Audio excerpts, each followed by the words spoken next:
नमस्कार, मैं हूं गौतम और आप देख रहे हैं pen and politics. Fake encounter या पुलिस प्रशासन द्वारा सुनियोजित हत्या जैसे गंभीर मामलों की निष्पक्ष जांच और न्याय दिलाने के लिए हाई कोर्ट या सुप्रीम कोर्ट के सिटिंग जज यानी सेवारत न्यायाधीश को बेहतर माना जाता है।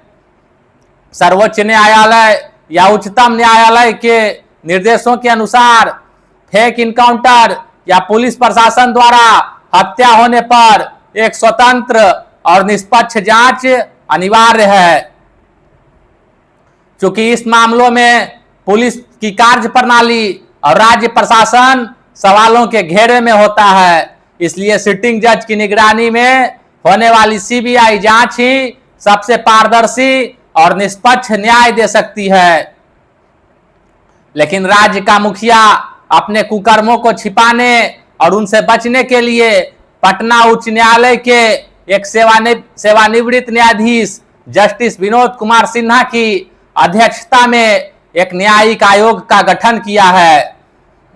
न्यायिक जांच रिटायर्ड जज को इसलिए सौंपा गया है क्योंकि रिटायर्ड जज के पास एक कार्यरत जज के समान स्वतंत्र प्रशासनिक ढांचा नहीं होता है और उन्हें साक्ष्य जुटाने के लिए राज्य सरकार के सहयोग पर निर्भर रहना पड़ता है।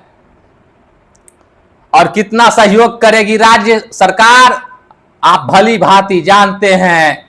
420 करने में यह धूर्त तो पहले से ही माहिर खिलाड़ी है। 1995 के तारापुर लौना प्रसाद नरसंहार शिल्पी गौतम हत्याकांड को अंजाम देने के बाद यह तारापुर का नटवरलाल अपनी फर्जी दस्तावेजों और राजनीतिक रसूख के जरिए न्यायालय की आंखों में पहले ही धूल झोंक चुका है। आदतन और पेशेवर होने के कारण भरत तिवारी हत्याकांड में पुनः इसकी गर्दन फंस रही है। सिस्टम और न्याय का उपहास उड़ाने में यह पहले से ही शातिर और माहिर खिलाड़ी है।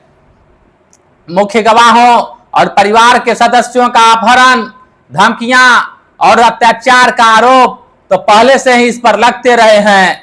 देखना यह है कि सत्ता के केंद्र और संरक्षण में बैठा अपराधी वास्तव में कानून से ऊपर है। क्या इस बार पुनः न्याय व्यवस्था और कानून को लेकर जनता में गहरा अविश्वास पैदा होगा या अपराधियों को दंड मिलेगा? इस मामले में राज्य की जनता पक्ष और विपक्ष पूरी तरह सक्रिय है। धन्यवाद।